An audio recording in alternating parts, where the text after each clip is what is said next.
Welcome to the second video in a three-part series for caregivers and professionals, sponsored by the New York City Department for the Aging, DFTA.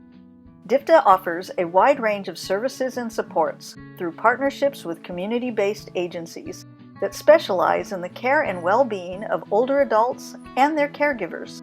In this video, you will learn what older adults and caregivers need to know about the CARE Act, how caregivers can balance their responsibilities, the unique needs of the LGBTQ community, and the challenges of identifying help for those facing cognitive decline.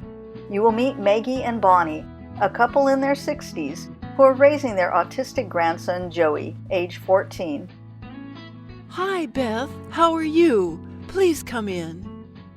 Thanks, Bonnie. I would love to. How are Maggie and Joey today? Hi, Beth. Doing okay so far. Joey's on a special trip to the Metropolitan Museum of Art today. Oh, that is wonderful. I remember you telling me that he loves art. He sure does. Maggie and I make sure he has plenty of art supplies to keep him busy. Joey is so good at art, you should see some of his work. That sounds nice. So you mentioned before you had some concerns you wanted to talk about? Yes, it's becoming more difficult for us to care for Joey. Bonnie is working and is taking a toll on her. On top of that, Bonnie has become forgetful, and recently when she was in the hospital, I had a hard time getting them to recognize me as Bonnie's next of kin to get any information. I see. Are there other family members who could help? His parents are no longer involved, and the rest of the family has shunned us, so no, we only have each other.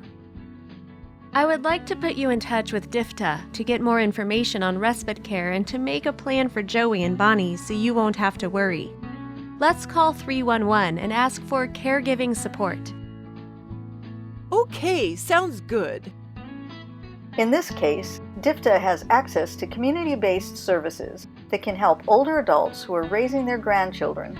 Nationally, 2.7 million grandparents are raising their grandchildren. Many are still working and trying to find balance between all their responsibilities. Programs like the Family Medical Leave Act and New York State Paid Family Leave may offer job-protected leave for eligible employees. Dan, 73, was hospitalized overnight for a fall at home. He is going home today, and his daughter Rhonda and son Stephen are waiting for the discharge nurse, Helen. Stephen, are you going to be able to keep an eye on Dad this time?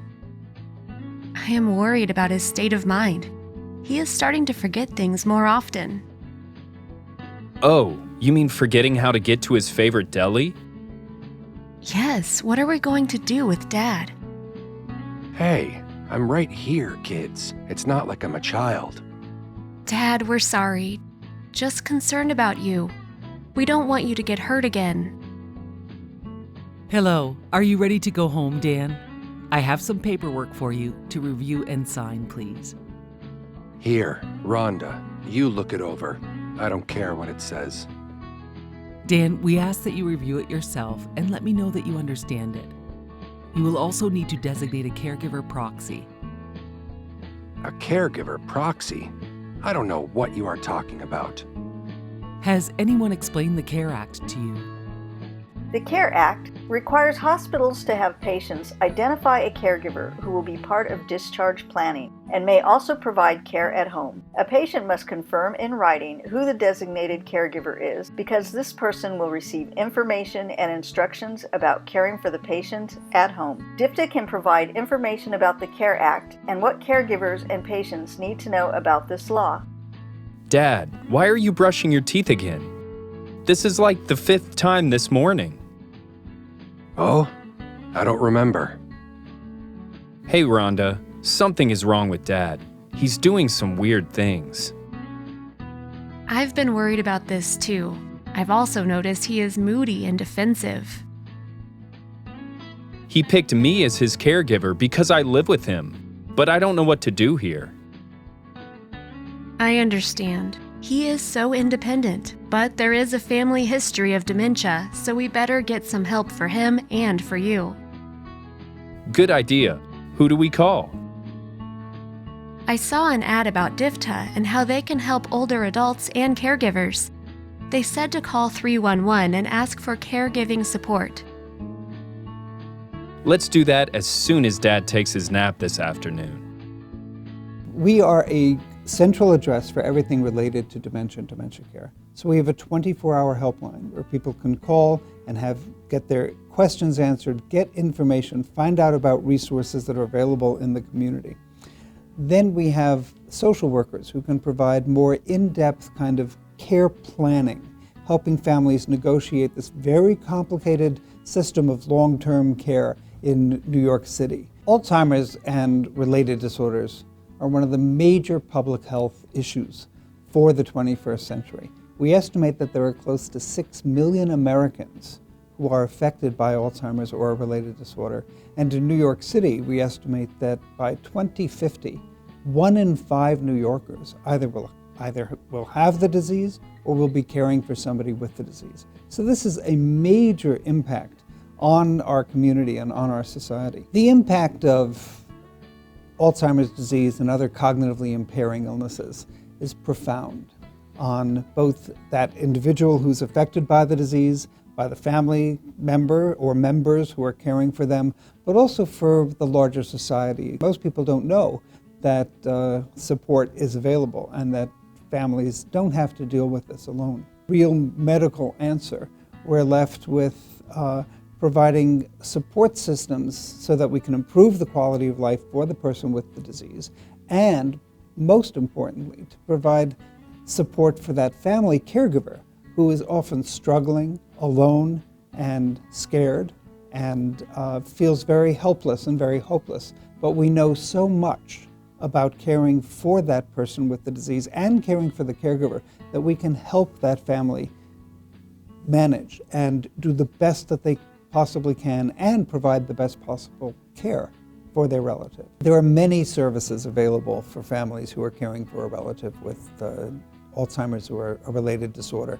So one, you want to make sure that you get a good diagnostic evaluation, that you can always start with your own physician, but we recommend going to some of the specialized centers. And we're very fortunate here in New York City that there are so many options, and you can always call our helpline or you can call the Department for the Aging for the resources that are available to families to get a good comprehensive evaluation and a diagnosis and a treatment plan. Finding somebody who can help provide some support in the home. Might be a companion, it might be a home care worker.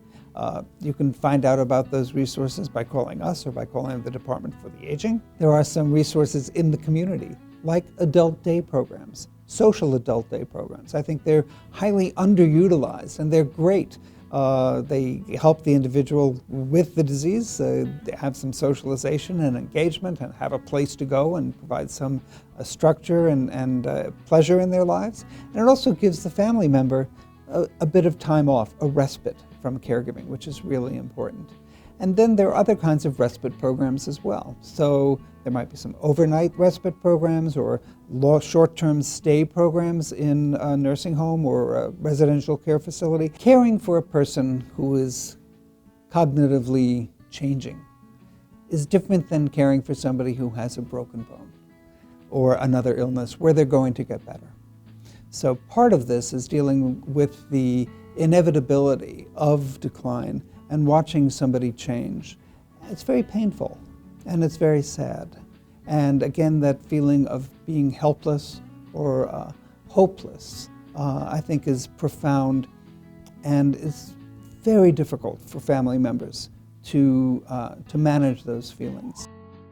DIFTA can provide information and resources to help caregivers and professionals navigate the journey of dementia with supportive programs and personalized long-term care planning. I became a caregiver much after the fact when I was a caregiver because I didn't realize that I had that role. Eventually, through talking with people, they gave me that identification, and I was dealing with an issue of my husband's dementia, and he was not definitively diagnosed with anything but mild cognitive impairment. until fairly recently, in the last 2 weeks, I would say, where his doctor said he hadn't made a definitive diagnosis earlier, but now he was sure that he had Parkinson's, and the dementia is part and parcel of the Parkinson's disease. I feel like it's a really good resource for people in our situation, and I did not know about such services, but now that I have found them, I feel a sense of relief. I do feel like there's some sort of a path being carved out for how to approach things, and you know, I'm glad I did it. I do have a tremendous sense of relief that I'm not just sort of swimming in a puddle somewhere, you know, trying to figure out what's next. It's organized and it's good. In this video, you learned about the CARE Act, the unique challenges caregivers face, and what to do when caring for someone with dementia.